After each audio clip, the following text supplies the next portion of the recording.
નમસ્કાર વિદ્યાર્થી મિત્રો, જેડબલની અંદર વર્તુળની અંદર આગળ વધીએ. ફરી પાછા થોડાક નવા સૂત્ર જોવાના થશે.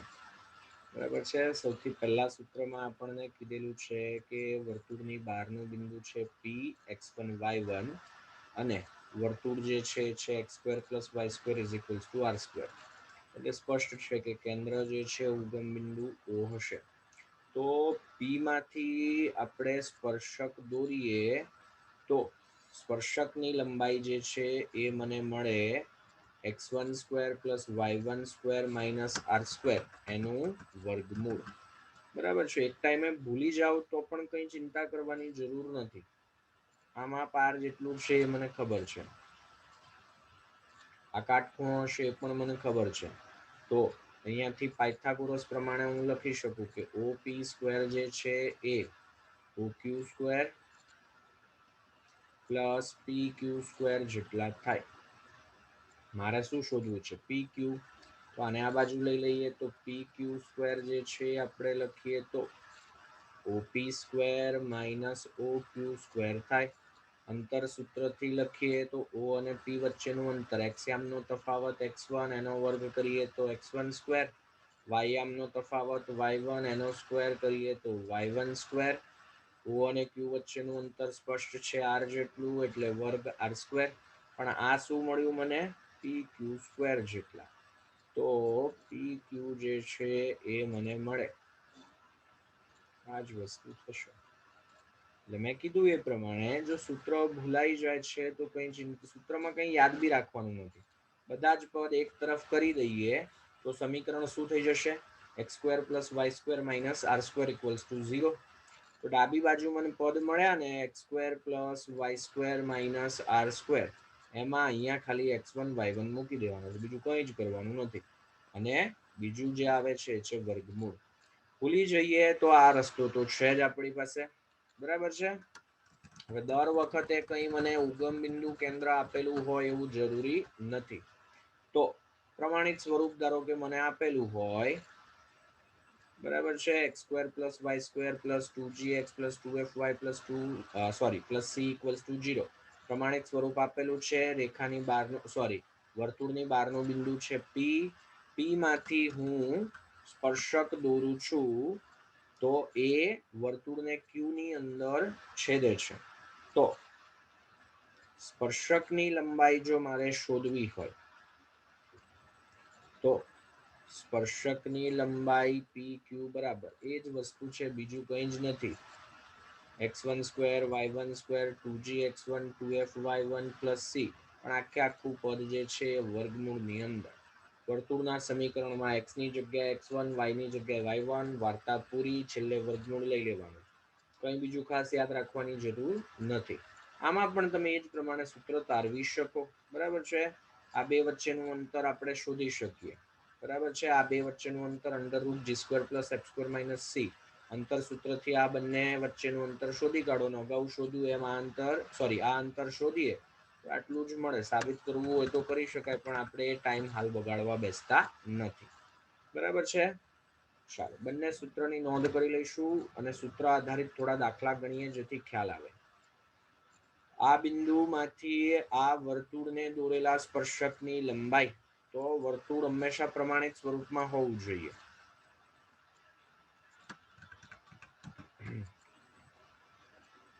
(2x² + 2y² - 1 = 0). બધા જ પદ એક તરફ લઈ લઈશું.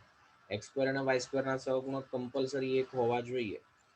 તો અહીંયા હું મૂકી દઉં છું x² + y² - 1/2 = 0. હાલ જે દાખલો ગણીએ છીએ એમાં એક ટાઈમે નહીં મૂકો તો બી ચાલશે. બરાબર છે. પણ આ તો આપણને કેવું છે કે કંઈ બી કેન્દ્ર કે ત્રિજ્યા કે કંઈ બી શોધવું હોય તો આ સ્વરૂપ સારું પડે. બરાબર છે. બાકી હાલ ફિલહાલ આમાં નહીં મૂકો તો ચાલશે.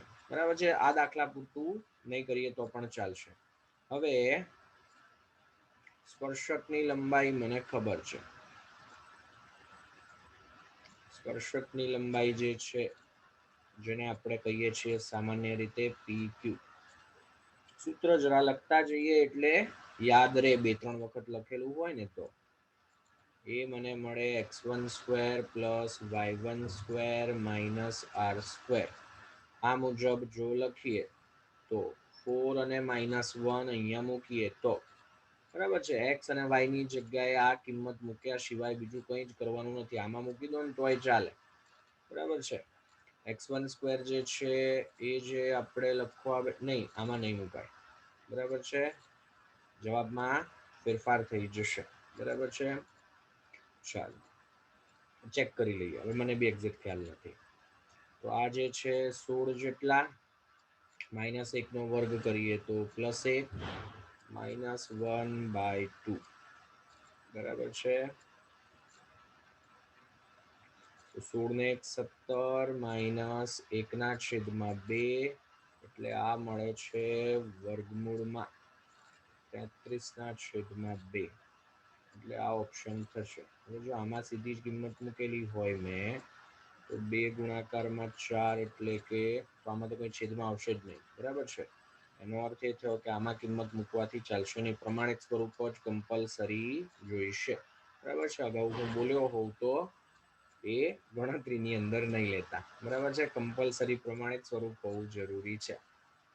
ચાલો દાખલો એકદમ સહેલો, બીજું કંઈ વધારે મગજ દોડાવવાનું નથી. 5 માંથી આપણે આને સ્પર્શક દોરીએ, સ્પર્શકની લંબાઈ આપેલી છે આ વખતે, બરાબર છે.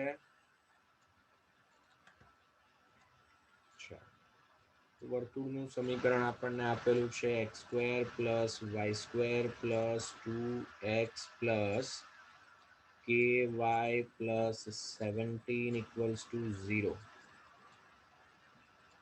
આપેલ વર્તુળ છે.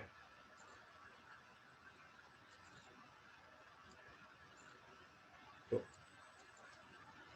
બીજું આપણને કીધેલું છે કે વર્તુળની બહારનું બિંદુ એ પણ આપી દીધેલું છે કે 5 3 છે. સ્પર્શકની લંબાઈનું સૂત્ર છે આપણી પાસે, અત્યારે પ્રમાણિત સ્વરૂપ આપેલું છે. તો સ્પર્શકની લંબાઈ PQ બરાબર √x1²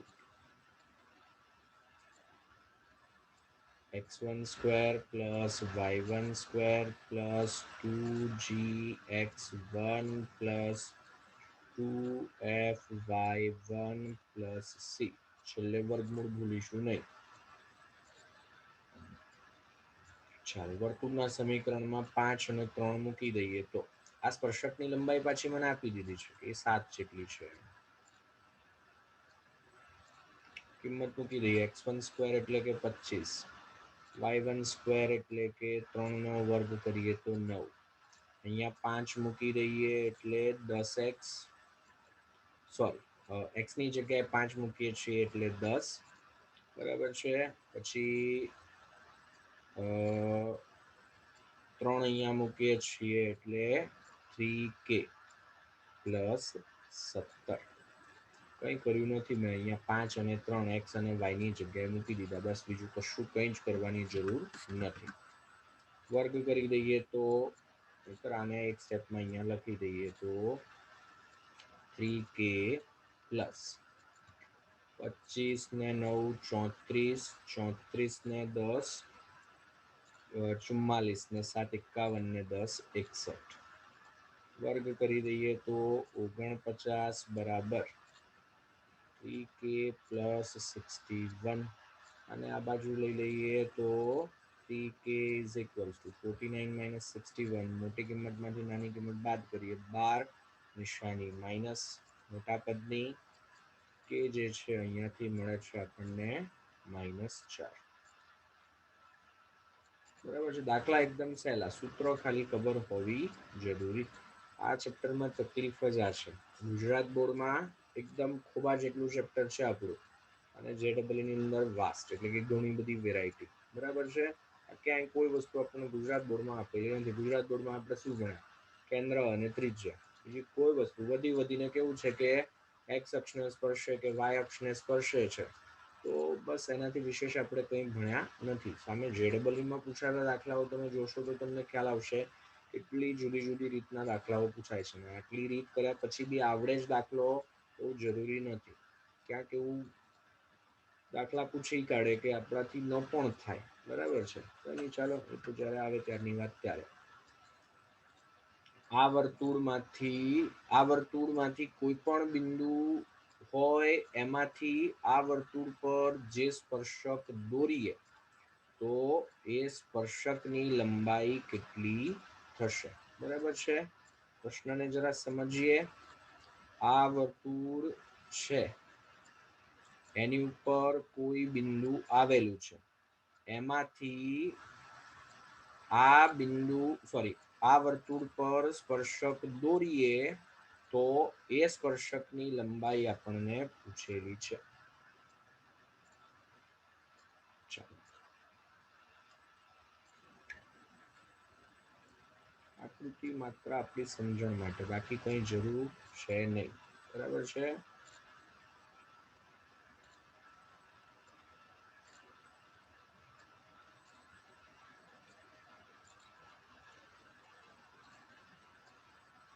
ધારો કે આ જે છે પ્રથમ વર્તુળ, એના પર ક્યાંક x1 y1 બિંદુ આવેલું છે.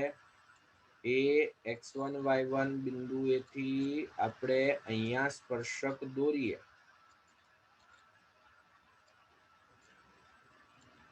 તો આ જે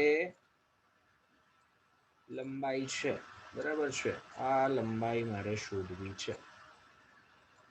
બરાબર છે. બંને બાજુ જેટલું લાંબુ કરવું એટલું કરી શકાય, એનાથી કોઈ ફરક નથી પડતો. સરળતા ખાતર હું લઉં છું કે આ જે છે એ છે x1 y1. બરાબર છે. ચાલો, તો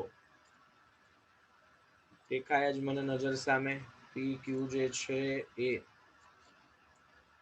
આ વર્તુળના સમીકરણ પણ આપણે લખી દઈએ તો અહીંયા x² + y² + 2gx + 2fy + p = 0. આ વર્તુળ પર આવેલું છે બિંદુ P, જેના નામ છે x1 y1. આ વર્તુળ જે છે એનું સમીકરણ છે x² + y² + 2gx + 2fy + q = 0. તો x1 y1 બિંદુથી આ વર્તુળને દોરેલો સ્પર્શક PQ, સ્પર્શકની લંબાઈ PQ મારે શોધવી છે. તો અહીંયા x1 અને y1 મૂકી દઈએ તો શું મળે મને? x1² + y1² + 2gx1 + 2fy1 + q. હવે જવાબ જોવા બેસીએ ને તો ક્યાંય કોઈ જગ્યાએ મને આવું પદ આપેલું નથી. તો હવે એક વસ્તુ નક્કી છે કે પી x1 y1 ક્યાં છે? પ્રથમ વર્તુળ પર. તો પ્રથમ વર્તુળના સમીકરણનું સમાધાન કરે તો એ કિંમત મૂકી દઈએ, બીજું કંઈ જ કરવાનું નથી. x1 y1 પ્રથમ વર્તુળ પર હોવાથી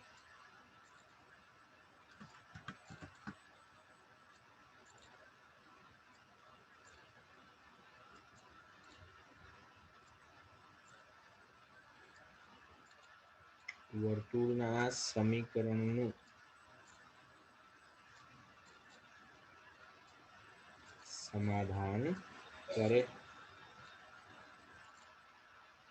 તો લખી શકું હું x1² + y1² + 2gx1 + 2fy1 + p = 0.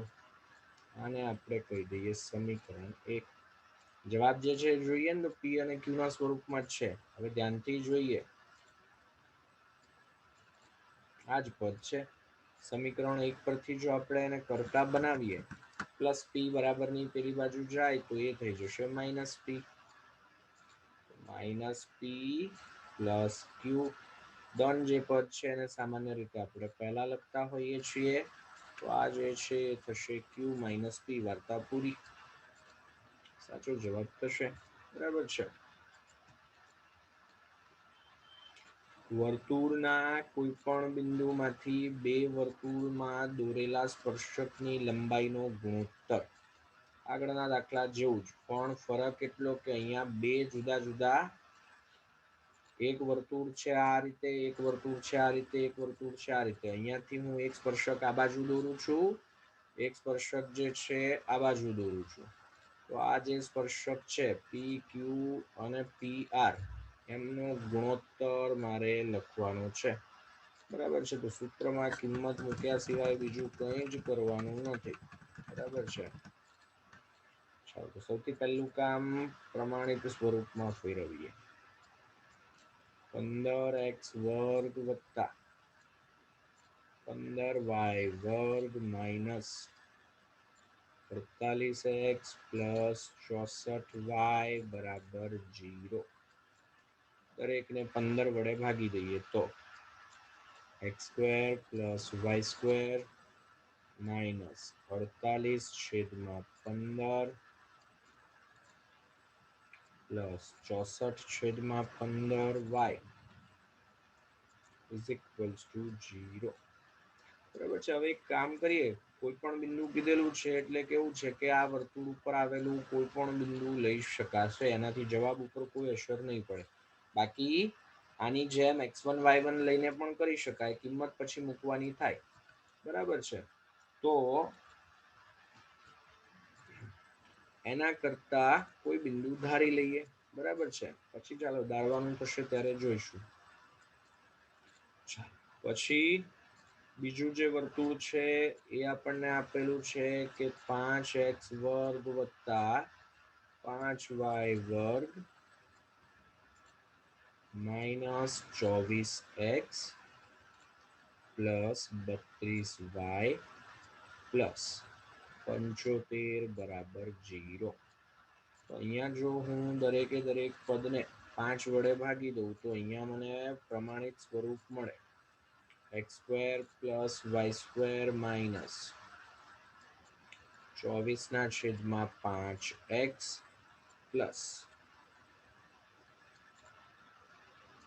32/5y 75/5 એટલે કે 15 બરાબર 0.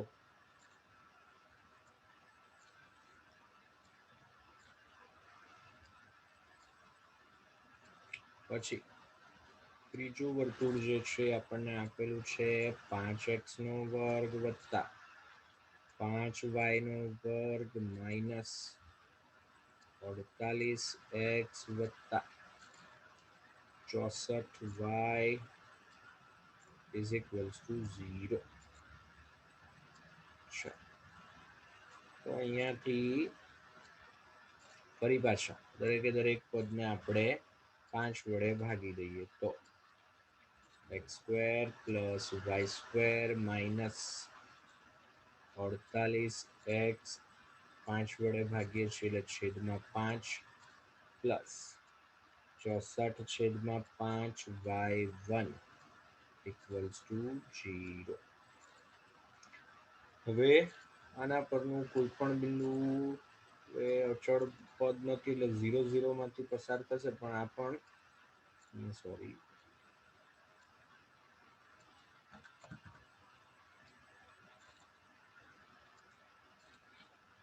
આ પણ 0 0 માંથી પસાર થશે. તો એ સંજોગોમાં પછી કેવું છે કે મને સ્પર્શકની લંબાઈ જ નહીં મળે, તો 0 આવી જાય એટલે અવ્યાખ્યાયિત થઈ જાય.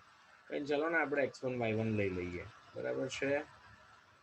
આ જે છે આ છે પ્રથમ વર્તુળ જેને આપણે કહીએ S1. આ જે છે બીજું વર્તુળ જેને આપણે કહીએ S2 અને આપણે કહી દઈએ ત્રીજું વર્તુળ S3. તો ધારો કે P x1 y1 એ આપણે કહી દઈએ કે S1 પર છે. બરાબર છે. જેમાંથી S2 અને S3 ને દોરેલ સ્પર્શકો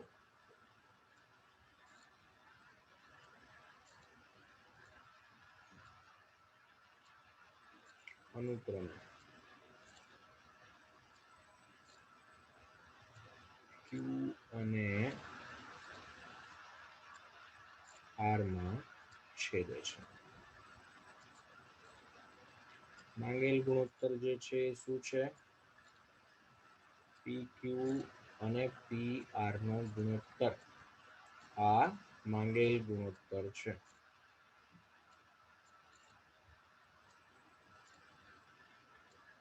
તો સૂત્ર છે જ. ચાલો એક કામ કરીએ, ન્યૂ પેજ ઉપર જ લઈ લઈએ.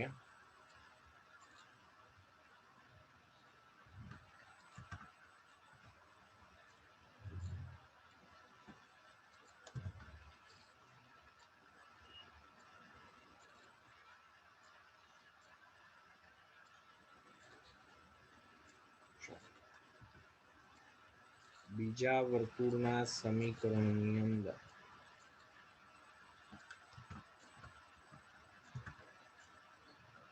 x ની જગ્યાએ x1, y ની જગ્યાએ y1 કરી દઈએ તો x1 સ્ક્વેર y1 સ્ક્વેર, અહીંયા x1 અહીંયા y1 અને છેલ્લે વર્ગમૂળ.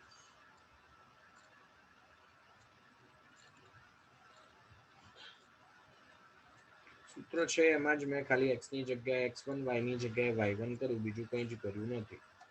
પછી બીજા વર્તુળનું સમીકરણ, બીજું એટલે કે આ હકીકતે ત્રીજું, બરાબર છે.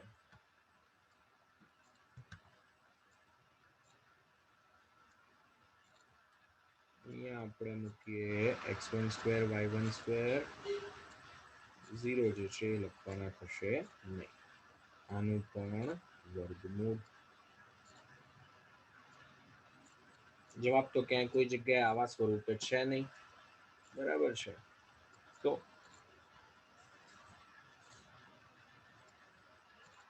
હવે x1 y1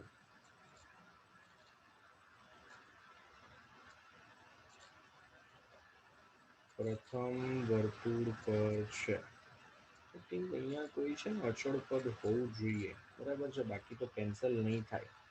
જોઈ લઈએ ચાલો. પ્રથમ વર્તુળ પર છે એટલે સમાધાન કરે તો આપણને મળે x1 square plus y1 square minus 48/15 x1 plus 64/15 y1 is equals to 0. તો અહીંયાથી x1 square plus y1 square ને કરતા જો બનાવીએ, બરાબર છે, એની જ જરૂર છે તો સીધા એને જ કરતા બનાવી દઈએ. તો x1 square plus y1 square એ મળે છે આપણને 48/15 x1 પ્લસ નહીં સોરી માઇનસ 64/15 y1. અહીંયા ડેફિનેટલી કોઈ અચળ પદ હોવું જ જોઈએ, બાકી દાખલો ન થઈ શકે. ચેક કરી લઈએ ચાલો. આ કિંમત જે છે એને અહીંયા મૂકી દઈએ આપણે. એક જ મિનિટ. છેદમાં 5 છે, બરાબર છે. ચાલો, તો આ સમીકરણની અંદર x1 square plus y1 square જે છે, હવે આખું પદ વર્ગમૂળમાં જ લખી દઉં છું.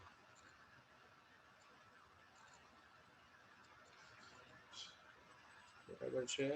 x1 square plus y1 square જે છે એની કિંમત લખીએ તો 48/15 x1 પ્લસ નથી સોરી માઇનસ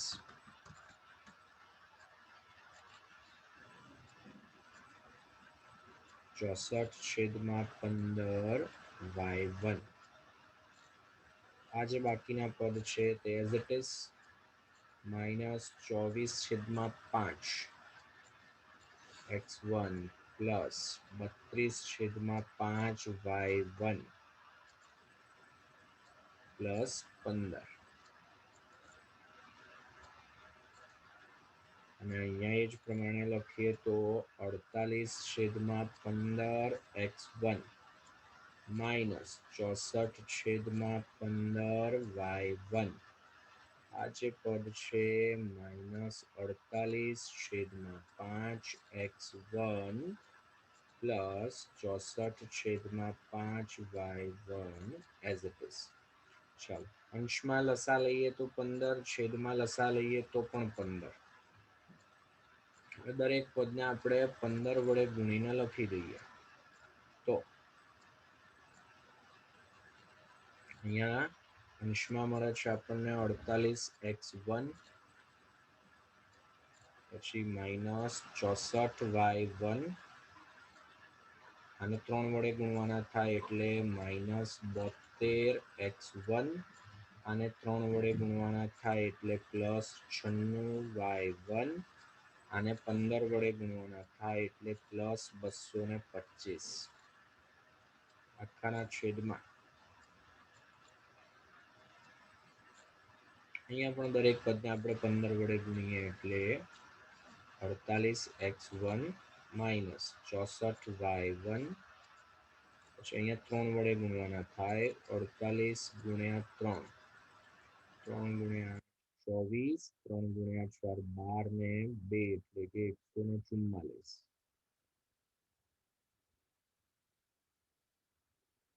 અને 3 વડે ગુણીએ એટલે 192. તો સાદું રૂપ જો આપણે આપવા બેસીએ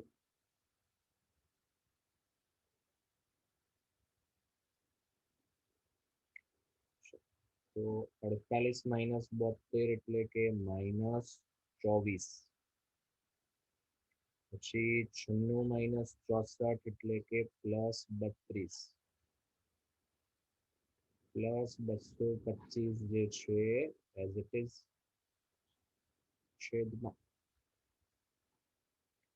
48 - 144 14 માંથી 8 બાદ કરીએ તો 6 13 માંથી 4 બાદ કરીએ એટલે 9 96x1 બરાબર છે નિશાની માઇનસ.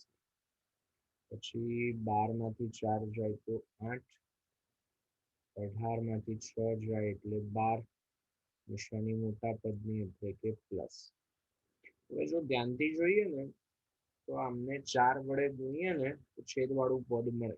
તો અહીંયા પદ જે છે એ આના કરતા 4 ગણું એટલે કે 900 હોવું જોઈએ. તો અને તો જ મને જવાબ મળે. તો ડેફિનેટલી અહીંયા પણ 900 જ હોવું જોઈએ. પછી આપણે 15 વડે ગુણીએ છીએ એટલે અહીંયા 60 રકમની અંદર જરા આટલો ફેરફાર કરીશું કે અહીંયા +60 હોય. બરાબર છે +60 સોરી ત્યાં નહીં હોય +60 અહીંયા હશે. +60 આપણે મૂકીએ એટલે રિવર્સ પ્રોસેસ કરવી પડે બીજું તો કંઈ નહીં. બરાબર છે આપણે 5 વડે ભાગ્યા એટલે અહીંયા 300 હોવા જોઈએ. એટલે રકમમાં અહીંયા જરા ફેરફાર કરી +300 કરી દઈશું તો જ દાખલો ગણી શકાય બાકી શક્ય નથી જવાબ. બરાબર છે તો આ ડેફિનેટલી છેદમાંથી 4 કોમન લઈએ ને એટલે આનું આ જ પદ મળે. તો આ ગુણોત્તર જે છે એ મળે 1/4 વર્ગમૂળ છે એટલે આ થશે 1/2. બરાબર છે આ જવાબ જે છે એ સાચો થાય. ખૂબ સારો કહી શકાય એવો દાખલો ઘણી મહેનત માંગી લે એવો દાખલો. બરાબર છે રકમમાં જરા સુધારો છે એ પણ કરીશું. બરાબર છે આજનું લેક્ચર જે છે આપણે અહીંયા સુધી રાખીએ છીએ. બરાબર છે.